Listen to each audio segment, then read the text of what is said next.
Very good afternoon to everybody. Thanks for your patience. We're ready to kick off. Today I have the absolute pleasure of moderating this panel of what I really feel are celebrities in our space, all leaders within the Global Investors for Sustainable Development Alliance. And today we really want to talk about how we're going to look at scaling up private investments for SDGs and climate action, aligned with the themes we have today. Now, a quick background on the Global Investors for Sustainable Development Alliance actually came into being under the direct request of the UN Secretary General 3 years ago. And in that time has worked really tirelessly through a pandemic, often purely virtually, to come up with ways in which we can look at scaling up investments into the SDGs, acknowledging the huge investment gap that exists, an investment gap that has actually been exacerbated over the course of the pandemic, and which we know is going to face a number of challenges in the light of the confluence of crises that we're seeing right now in relation to energy, in relation to food, and of course, for the first time in a while, we have now seen an increase globally in poverty and in inequality. And that is really on the back of the pandemic. So the challenges that we're facing in being able to have any hope of achieving the 2030 agenda is absolutely pressing. But today we have with us some very driven, very motivated colleagues who are part of the GISD Alliance. My name is Shamila. I'm the Chief Sustainability Officer of the Johannesburg Stock Exchange. We're very proudly part of the Alliance, and our CEO, Dr. Leila Fourie, is a co-chair on the Alliance. So it's our pleasure today to be moderating the panel. I'm going to do a quick introduction before we get straight into the questions. And on my left immediately is Shimara, the Managing Director and Chief Executive Officer of Macquarie Group. Ronald Wiester, Chief Executive Officer of APG. That side, yes, Asset Management. Marc-André Blanchard, who is the Executive Vice President and Head of CDPQ Global and Global Head of Sustainability. That's a lot of work, Marc-André. Mark Wesi on my side, of course, Chief Executive Officer of Aviva Investors, and Juan Carlos Mora, Chief Executive Officer of Bancolombia. Such a pleasure to have them. I'm going to go straight into the questions and our panel to give us some insights. So the first part, we know part of the work being done by the GISD has been acknowledging that there are certain opportunities for change within the Multilateral Development Bank kind of structures, and in enabling that financing in a different way and scaling that up and being able to really try to crowd in more private sector investment. So from your perspective as an institutional investor or a bank, what are the key obstacles towards more effective mobilization of private investment for SDG and climate action? So Shimara, I'm going to kick off with you, who's been leading a number of different projects globally, in fact, in this area. For your quick response, thank you. Thank you, everyone, and hopefully you can hear me with all the noise. But so, you know, one of the big areas we need to focus on is the emerging markets and developing countries if we're going to achieve this. And as we all know, the flow of capital to those regions is at a fraction of where even the IEA says we need to be if we're to achieve the climate objectives we have, let alone clean water and sustainable cities, etc. We're finding basically, you know, it takes a village to raise a child. There are multiple players who need to come together to deliver this. And so the private sector, you may be aware, through GFANZ has committed $150 trillion in terms of 550 investors saying they're going to step up and invest in this, but very little of that money has flowed. And the challenge is we need a pipeline of projects that are de-risked to attract that money, because as everyone here would say, this is the money of savers and retirees in the developed world who we need to responsibly invest money for to fund their retirements. So really the challenge we feel in terms of what Macquarie does as an alternative asset manager is developing that pipeline. And that means working with the governments in the developing countries to understand each of their glide paths, what their situations are, their natural resources, their challenges, and set up policy frameworks to de-risk projects there, work with MDBs, and Juan Carlos and I had a very good session today with some of them to understand what they're looking for, transformational investments, catalyzing their money, work with the governments in the developed world to fund the MDBs, work with the private corporates to create projects, domestic investors, and then the global investors as well, both philanthropies and global investors. So many players required. Our approach is we're just getting on with projects on the ground in these places to get early demonstration, and then we hope we can catalyze that and get momentum and more scale in due course. But it's a long journey. Thank you, Shumara. And obviously daunting task, but it really needs to bring together different parts of the financial system to help each other. Ronald, I'm going to move to you. Shumara talked a little bit about savings and investments and, you know, the need to channel that in a different way. Can I get your take on this and looking at what the obstacles we're seeing and the opportunities? Oh, hello, everyone. Also, it's indeed not easy, so I'll try to speak loud so you can hear me. Asking about the obstacles, and I think like you're saying, we would like to invest more in developing countries. And I think there's the list of 5 obstacles we're encountering. Liquidity. Will there be an exit to investments? As institutional investors, you're also always looking, we are long-term investors, but there needs to be an exit somewhere. Will we get access? There seems to be quite a big gap to breach between governments, public institutions, intergovernmental agencies, and private investors. So we don't always have access to the capabilities. Scalability. Will all the investments that we have add up to a substantial investment? We have established a platform, ILX platform, to help us with doing that. Flexibility is one. Can we still determine what we are actually investing in? Do we still have a role? And I don't mean a very operational role, but will we still have a role in actually managing an investment? And then there's risk sharing. It's usually difficult. You talked about the fiduciary responsibility that pension fund investors, asset owners have. So it always helps if there is someone at the beginning of an investment, a government, another institution involved in risk sharing. Those are the 5 obstacles. And at the same time, we're trying to do things. I mentioned our ILX platform. In the context of GISD, we have established a model mandate that could also be used for managers in emerging markets. So many things to do. I think we are looking to do more, but the obstacles are still there. Thank you, Ronald. And in relation to the obstacles, Marc-Andre, can I move to you to get your take on that? Ronald's given us some clear sort of 5 obstacles. Well, well, Ron, that's a fine point. Now then, whoops. So Ron and Shumara have expressed it. I mean, we have fiduciary obligation for you know, it's interesting because the Investors Leadership Network, ILN, and then SMI, and now GISD, we've put together. So a lot of time, for many years, when I was at the UN, Ambassador of Canada to the UN for 5 years, everybody was saying in the MDBs and in emerging markets, okay, what does the private sector want? What is your problem?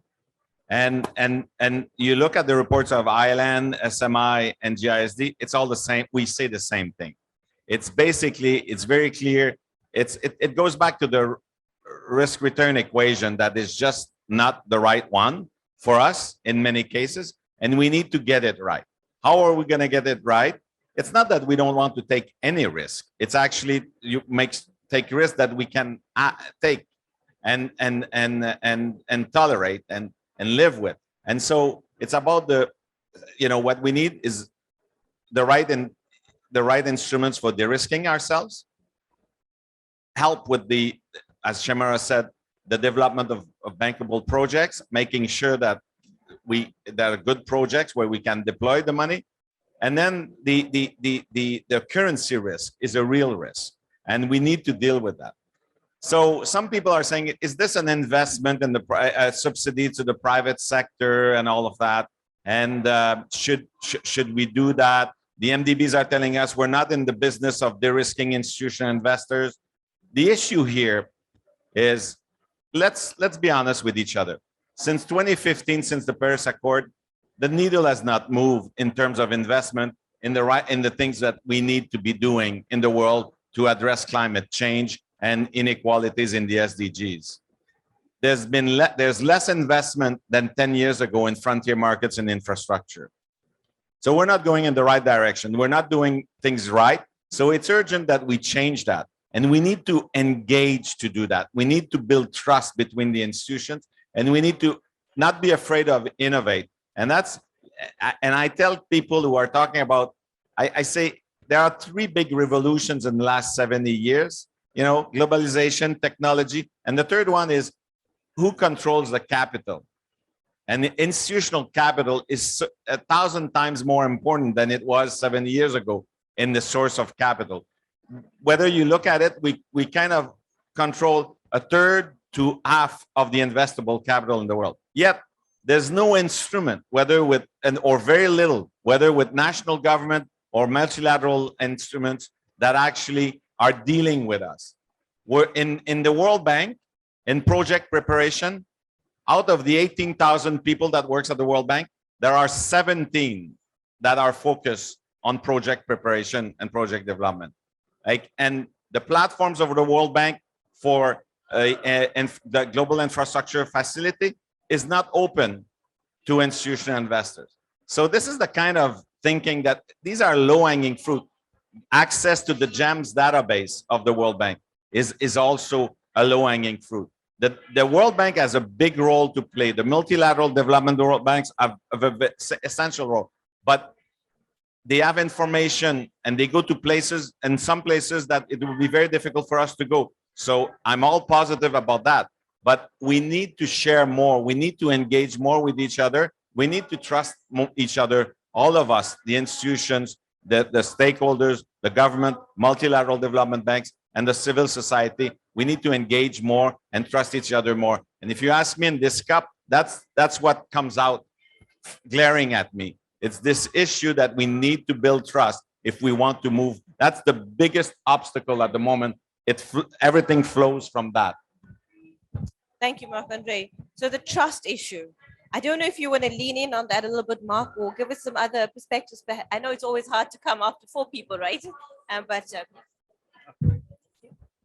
Thank you. Well, actually, I'll build on what you just said, because we're calling for an overhaul of the global financial architecture.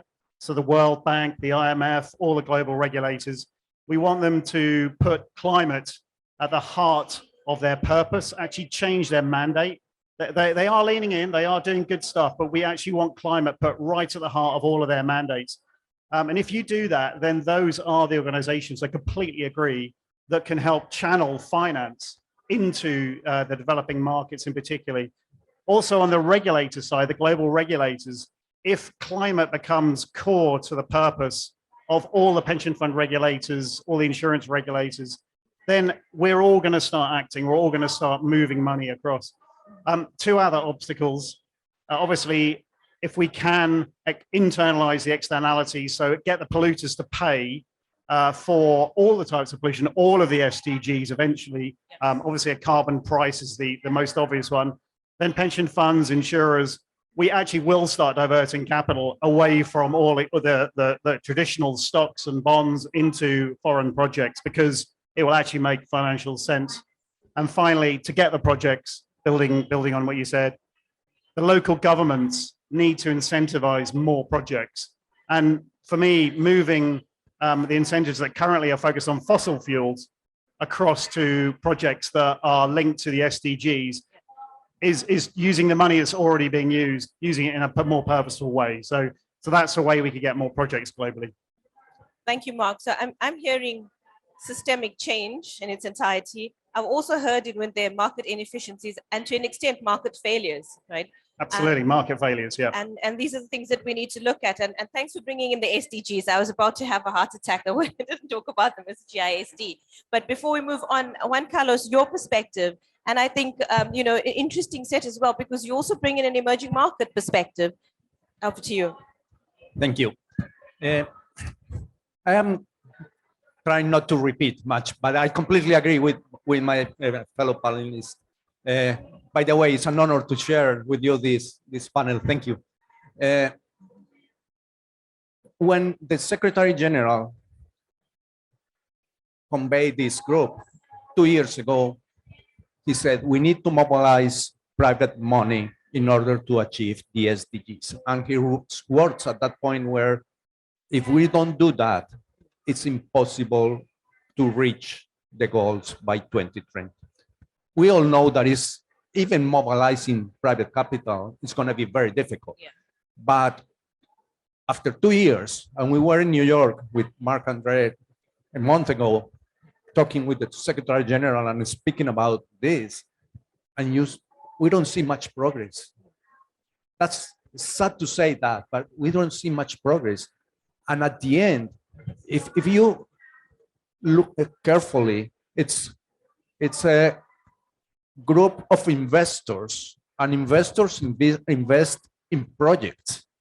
So we need to go down and really have projects in which we can invest, and to have projects that have enough impact, that are coordinated. We need to sit all in the same table and build trust.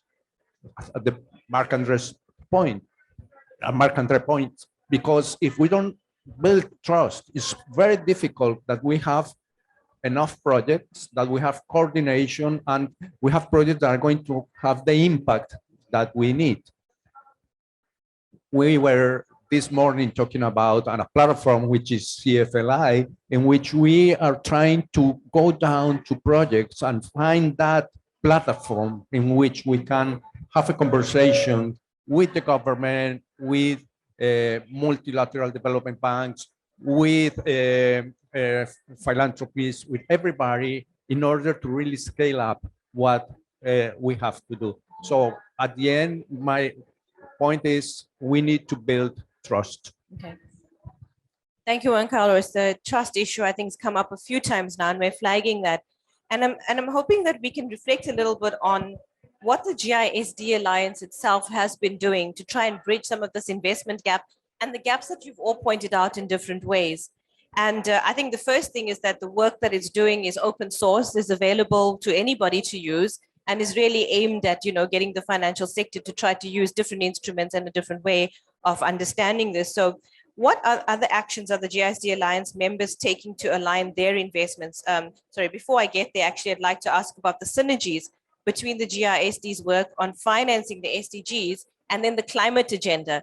So Mark was speaking just now about climate, and he brought in the SDGs, but that bridging of the gap between the two agendas right now, we know that there's a tendency to focus on climate and almost exclusively without realizing the interlinkages between the other SDGs.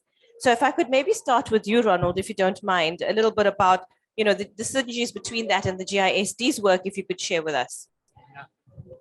Yeah, thank you. Of course, the interlinkages are, look at the wall and you can discover all the interlinkages that are out there. I think the problem doesn't lie so much in that, but how do you identify for a certain investment whether they are linked to the SDGs? If you're not careful, it doesn't tell you anything because you could link everything in a way. And that's why we, with a platform we created, Sustainable Development Investments, an artificial intelligence-based goal, we try to look deeper and find out where investments, companies link to the SDGs. And I think that's a way to bridge between the, very useful, but also, of course, high over in a way notions that the SDGs give us and translate that into, how can we judge companies on what they are doing? So that's the way we contribute. And as I said before, we have contributed to the model mandate, which is a mandate in which we identify for our external managers what we would look for and how we would link what we would like to see to their efforts investing in the real world. But I couldn't really say, I think almost all, when we started this panel, I looked at the SDGs again, almost all, of course, link in a way, one way or another, link to climate. So I think it's not so much in that combination, but to really identifying in real world investments. That's our challenge, and that's where we would like to contribute. Thanks. Thank you so much, Ronald. You mentioned the work being done by the GISD on the model mandate, and maybe just a little bit for the audience benefit is really something that could be used by asset managers or asset owners, in fact, in developing their mandates to implicitly include understanding of the SDGs and factoring that into their mandates that they share with asset managers. So it's one way in saying, how do I do this? And this is how you could do it. These are the kinds of questions you could ask. And so that's a good deliverable. And maybe I can move on. Marc-Andre, a little bit from your side about what we're doing within the GISD as well to start to really factor that in and change that and offer tools.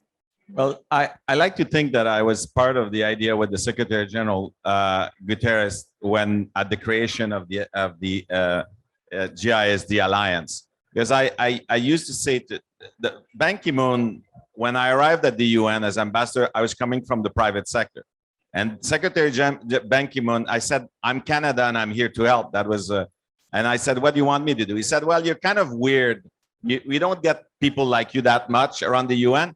So could you, from the private sector, so could you please, we just signed the Paris Accord, we just signed on the SDGs, could you help us actually get the private sector, in the discussion at the UN?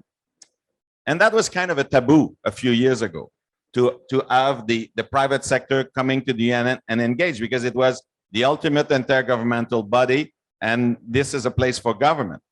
Well, there's no government in the world that can actually solve this issue. Nobody acting alone, whether the private sector alone or governments alone, or nobody can resolve this. We all need to work together.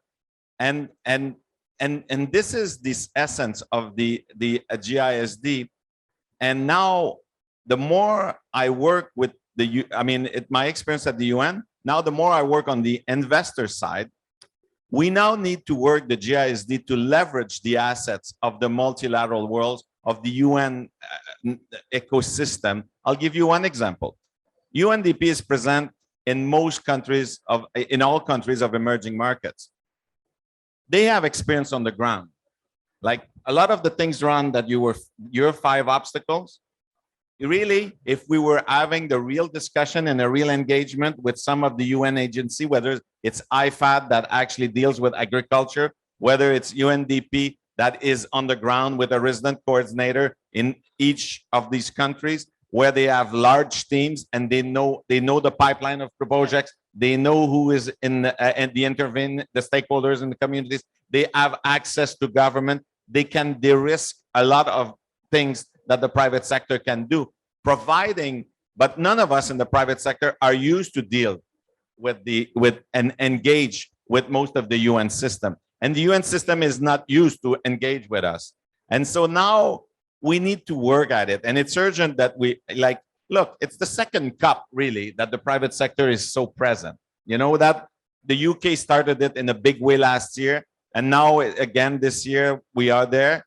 And it's a work in progress, really. And look at us in the room. It's a lot of us in the private sector talking to each other, So we need to evolve in this, and we need to get the people around to come and talk, and we need to engage with countries. We need to engage with civil society. And that's what the GISD is about. It's not user-friendly because for us, some of us, sometimes from the private sector, we're saying, is it efficient? We don't talk the same language. We don't see.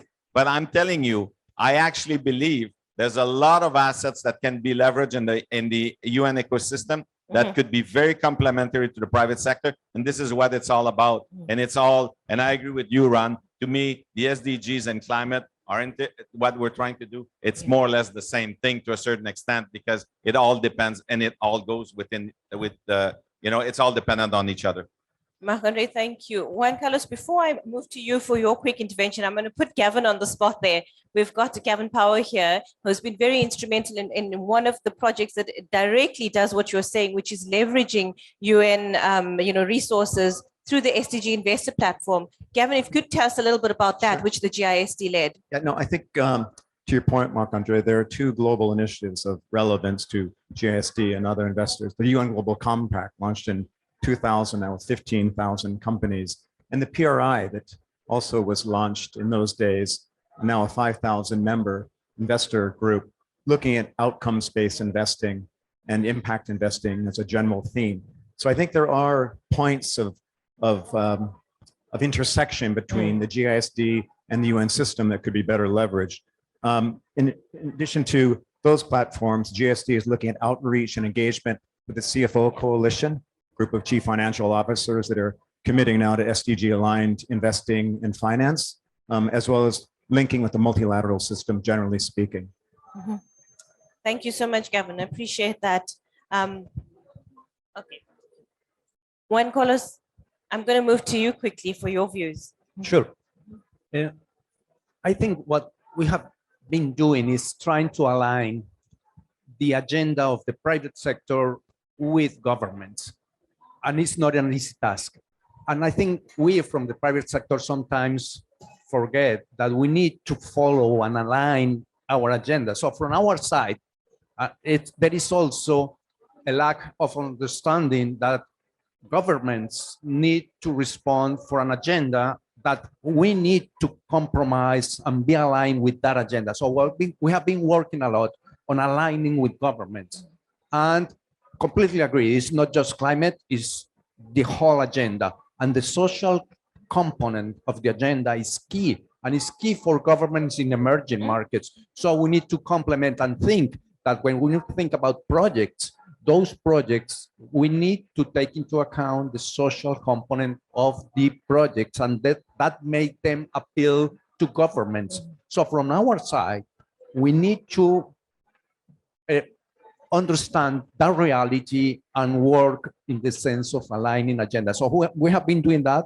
Now we have a platform in which we can sit and understand the position of each other and start building from there. I think we emphasize too much the difference that we have with the governments and different entities, multilaterals. All of us are waiting for multilaterals to come. But I think from our side, we need to bring them to the table. Yeah. And that's what we have been doing so far. Thank you, Juan Carlos. You know, when you're speaking about that, it just always reminds me of the fact that we can't see that business is a separate entity to environment and the society, right? It exists as part of environment and society, and is not going to succeed in an environment and society that's failing. So, and we've seen that now quite acutely in the number of challenges we're experiencing globally, the convolution of crisis that we're seeing as well. I want to talk a little bit about what other actions GISD Alliance members are taking to align their own investments with the SDGs and with climate objectives. And Mark, perhaps maybe I could start with you if you don't.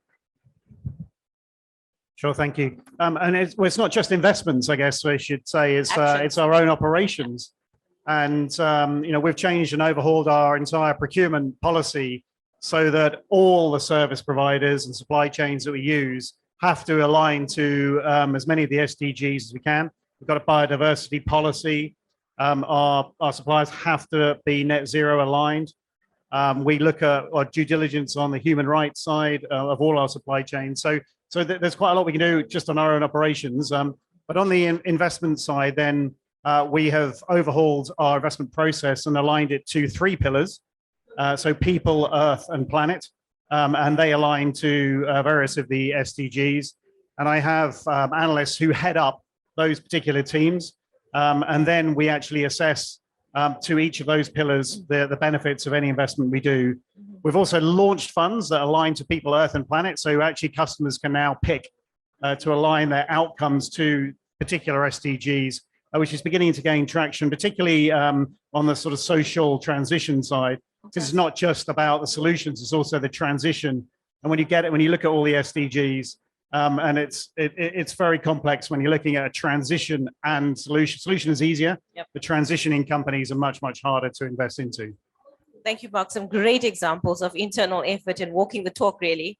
So, and also interesting to see that you're saying your clients are particularly aligned with some of the social things. So it's certainly beginning to be, yeah, it's getting a lot of traction.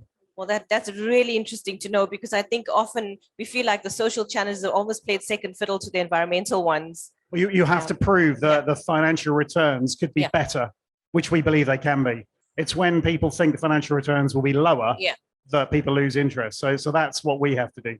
Well, that's no easy task, but thank you for taking that up. Maybe I could ask you, Shamara. I probably need to because my voice is so small. But I was going to say, you know, the comments being made about using the SDGs as a screen, those are very important things to do in terms of how we allocate investments. What we're trying to do actually is go out and create opportunities that deliver the SDGs, because our view is it's actually in the interests of financial return to drive social return. If you understand the unmet community need and create solutions to it, you're creating value that you can share with investors and share with the communities and all stakeholders. And so, you know, Juan Carlos and I today, when we were talking about the country platforms and we had the Colombian environment minister arrive, it was fantastic to have her share with us the journey for Colombia, because every country is unique. And there's obviously been a lot of security issues. There are regions that are very disadvantaged. It's an agricultural based economy. One of their exports is they're exporting fossil fuels. Their energy system is very hydroelectric dependent. So the glide path for that country requires tailoring to, you know, they're having flooding issues at the moment. We need adaptation investment in flood defenses. We need precision farming in agriculture. We need to transition that economy from fossil fuels to other sorts of energy. And I think for us as private investors, not just bringing capital, but bringing human capital to go there and say, well, let's work with you and drive a whole lot of solutions for Colombia, bringing partners together, MDBs, the local governments, developed governments. That's how we attract the private sector monies. Instead of saying, oh, well, let's screen whatever's happening, I think we have to get off our butts and go and create these solutions in partnership with the local governments. And the glide path is different everywhere. So I think, you know, those of us that are active investors have to go together with strategics, etc., go and identify the issues, partner with the local communities, develop the solutions and deliver them so that the private capital can then flow to them, I think. Shumara, thank you. Thank you for that. And I think the point there was about the concerted effort to identify where the deficits are really. And then, yeah. I think it goes way beyond Yeah. identifying. I think we've got to get off our butts Yep. and start delivering projects that deliver to the community needs. And I think that is aligned with financial return, is if you're actually creating solutions using, we don't have all the expertise. There are lots of other streets, but I think it's way beyond identifying. I think the world needs to move on, and this is a long journey, but we've got to get on with country by country delivery. When Carlos, Shumara was mentioning the work that you were looking at as well in Colombia. Could you share with us some of that? Yeah, sure. We have a platform. It's called CFLI. Colombia it's a pilot. The first one was in India and it started September last year. We in Colombia started in April, following the steps of India. And the whole point is we co-chair that initiative with BBVA, and that's one point that I want to highlight. Co-sharing a local entity with an international entity, it's something that is adding a lot of value, because there are two perspectives. We compete in the Colombian market with BBVA, yes, but we cooperate at that table in order to bring different practices, the local expertise, but also international practices. Then the secretariat, we have Bloomberg there, which help us to connect with many different actors and open doors. And then we have a technical supporter, pollination that help us with that. Then we bring different sectors to the same table. We used to look at projects or initiatives more on a sectoral view. Here we are looking across with sector from oil and gas, from insurance, from oil, energy generation, also financial institutions, developing banks, local developing banks, government. So we have a big view of what is going on and what are the projects that we need. And we align those projects with the government agenda. And again, and we talk about the framework that we need to develop the projects. Now we have four tracks, and from there we have 26 initiatives already Wow. at a high level yet. Yeah. We started April, but then we want to move to concrete those initiatives in projects, and then from there start moving. So it's a way to move to action. And I know there are there will be a lot of issues around starting actual projects. But if we don't start to move and finding the problems and start solving them, it's very difficult. Yeah. So that's the idea now, is move to action quickly on a coordinated way, bringing to the table everybody and having a joint conversation. Thanks, Juan Carlos. So for those 26 initiatives that you mentioned, I mean, what sort of duration are you looking at to see those start landing, the results that they need?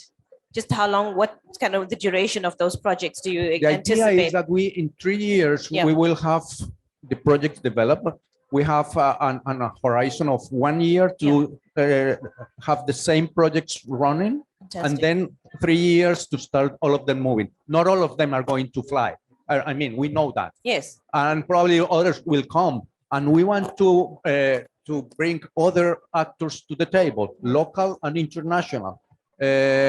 So we hope that in 3 years, we will be developing the projects, and the projects will be moving on. That's a short timeline, if you think about it, to actually achieve what sounds like very significant results. So congratulations on that. I want to move along a little bit on looking at blended finance solutions. Marc-André, you talked a little bit already. So I'll start with you about how can blended finance solutions be utilized more effectively, for example, by the MDBs, to scale up private investments in the SDGs. So it might overlap a little bit what you've said, but if you could just give us the quick view. Well, because I've talked about the MDBs, I'll talk about one example of blended finance that excludes MDBs that we're working on, and I'm most excited about.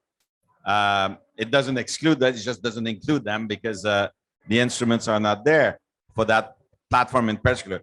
We're focusing with, it's a great story, and we hope to be able to announce it in Q1 or Q2 of 2023, but I'll give you a little bit of it. So it's a platform for infrastructure, adaptation infrastructure.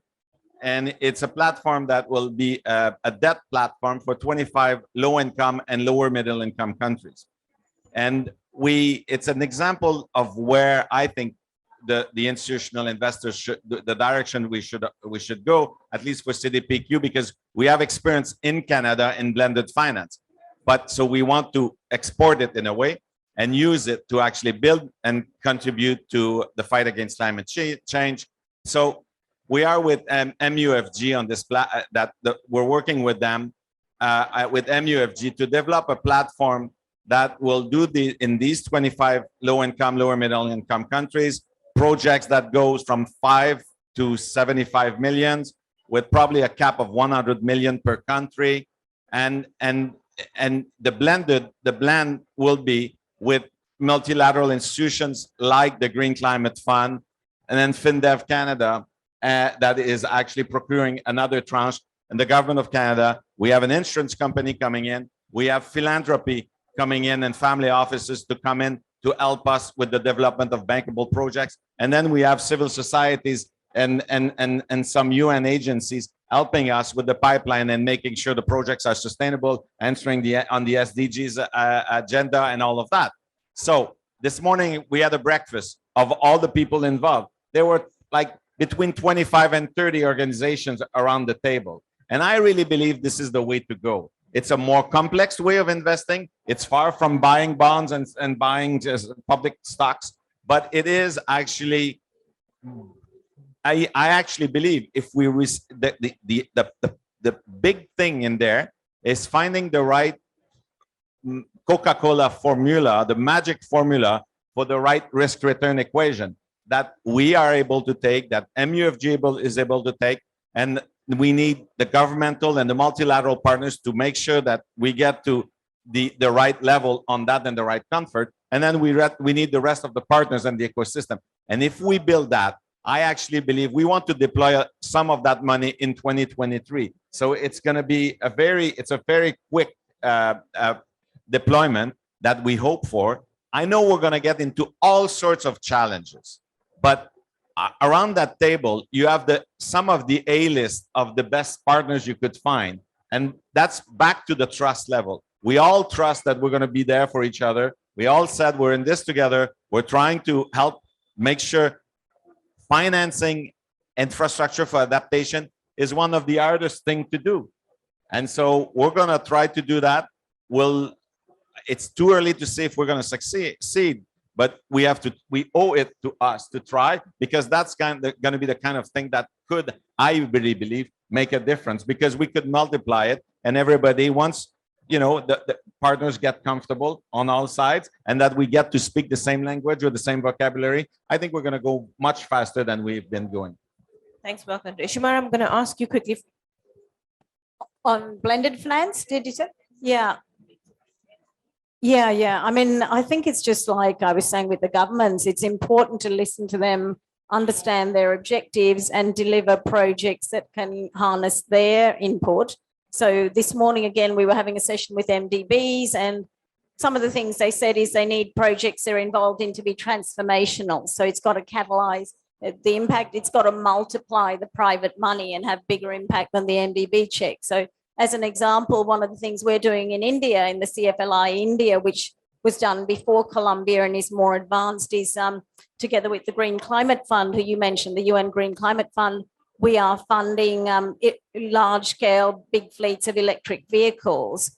Now, what that's going to do is 13% of emissions in India are from transport, and electric vehicles for 2- and 3-wheelers are really taking off, but the capital cost is very high for the big vehicles, so it's not taking off. So we are putting in 200 mil of equity, GCF's putting in 200, on the basis we can match their equity dollar for dollar and raise $1.5 billion in terms of the debt side to get a big project going that will then help others come and see that you can actually make money if you fund these things and lease them out and get the whole industry catalyzed. So it's understanding what the MDBs want. It took us 2 years to get that shaped with the Green Climate Fund, but now we get what they're looking for in projects, which is transformational and catalytic. We can probably do the next and the next. So for me, it's just listening to all these stakeholders and shaping things for them. Thanks, Shimara. That was such a helpful, very relatable project, I think. I was thinking back on South Africa, and I'm like, it's great if you have EVs, if you have electricity to start with. It's a joke if you're in South Africa right now with all our rolling blackouts. I want to move along to a slightly different topic, a little bit around sustainability-related disclosures and reporting. We're seeing a huge amount of global convergence in this area, and a lot has changed very suddenly in the last 2 years. And disclosures and reporting will have a strong role to play, hopefully, in also propelling action in some ways. So I want to talk a little bit about how the GISD Alliance can support this and what actions are needed to really ensure a global convergence and a holistic approach to reporting. Mark, maybe I could start with you if you don't mind. Sure. The obvious point is having data that's consistent across the globe, across asset classes, for projects as well as for listed markets is absolutely essential when you're making investment decisions. I think the ISSB is leading on creating some disclosure, which is going to be helpful, but it's very backward looking. And if you're making investment decisions, you need forward looking projections of climate and also all the SDGs across projects, across companies. So what we actually need is everyone to create transition plans, because that's the obvious forward looking disclosure that we can have. It's not just corporates. It's also all the governments, and it's potentially all of the projects that we've been talking about in emerging economies. If everyone can have transition plans projected right across the time frame of investment, we actually could start to use them effectively to make investment decisions. And that's why we're involved in all the GFANS activities, the transition task force in the UK, to create best-in-class and blueprints for those transition plans. So for me, that's what we need to do. Okay. And Mark, maybe more specifically within the Alliance, what's the opportunity we have within the Alliance to support that? I think just pushing it, coordinating it, and pushing the agenda for all different SDGs, because these things need to evolve to include, it's not just climate, right? We've got to get it across all of the SDGs over time. And they're the right standards to use. Absolutely. Thank you. Ronald, you're in a part of the world that's in many instances has been seen to be leading, particularly looking at disclosures, changing that, more regulated landscape. What is your perspective on that? Try to get global convergence. Whilst we are seeing convergence in some ways, we're also seeing slightly ideological differences even between how some of the regimes are developing. Could you give us some insight on that and where maybe the role of the GISD might be? Yeah. We do indeed need the global convergence, and I think there's a tendency for everyone to develop his or her own standard. We all recognize that, and so I think it's better for many of us to have our own standard, because this is our standard, and then compete with other standards, and that we need to get rid of. I think we have been active in many convergence efforts. The GISD standard for real estate and infrastructure. We are currently working with a group of investors to create the same convergence for private equity, and that's desperately needed. Convergence, convergence, convergence. I think if we're all looking at different standards, linking to the SDGs, the SDI standard is an example, you won't get anywhere. And in our own behavior, we always make it part of our engagement with the companies we invest in. So transparency of the data, the reliability, the duty to report, and also the duty to have a plan forward going. If new appointments come along and the appointee doesn't have a plan about climate action going forward, we'll vote against it. So it's also, and that's also where we can partner and join forces, that in the engagement we do with companies, that we always ask for these things and always make sure that they care about data quality, because indeed inconsistencies don't help us here. Particularly in the scope 3 area, there's a lot to be improved still. Thanks so much, Ronald. And any specific reflection on the GISD's role in that? Well, I had mentioned the model mandate, and that is just bringing it to more and more investors that are going to ask for it. GISD also has put influence on the accountancy side of things, and that, of course, accounting standards and convergence there could also be a big contribution to it. Yes. Okay. No, thank you, Ronald. That's quite helpful. And I think also the work that the GISD looked at doing sector impact standards on the SDGs could feed into that global debate to start to make sure the explicit consideration of SDGs is there.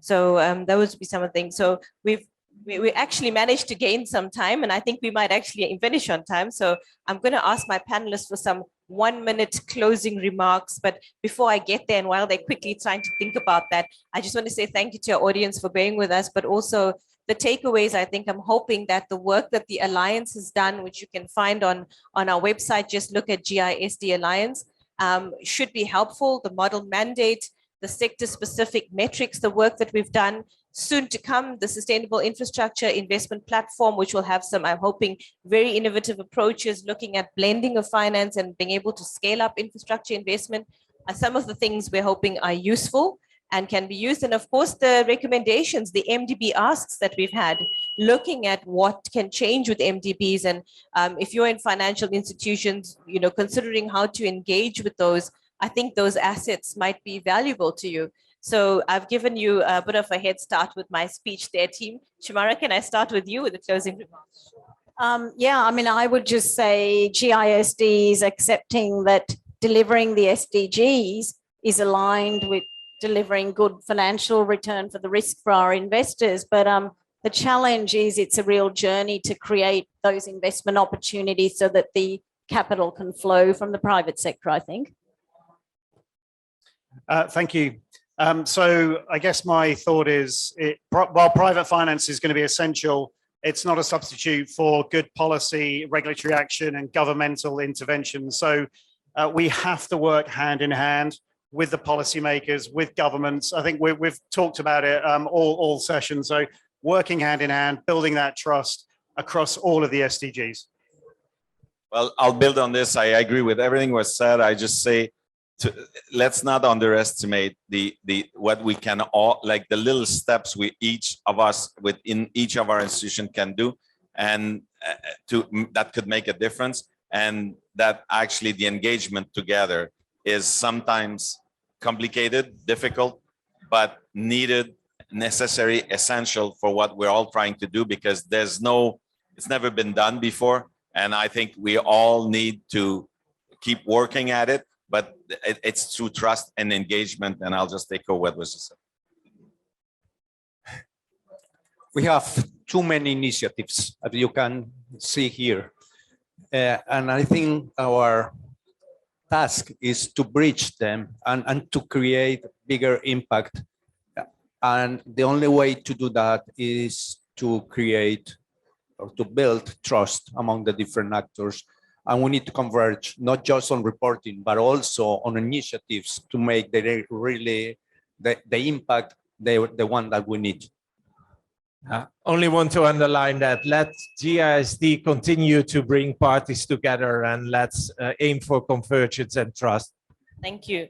That was well said. So I'm going to just leave it at 17 partnerships for the goals. Thank you so much, everybody, for your attention today. And thank you for our panelists. It's been amazing to have you. Thank you.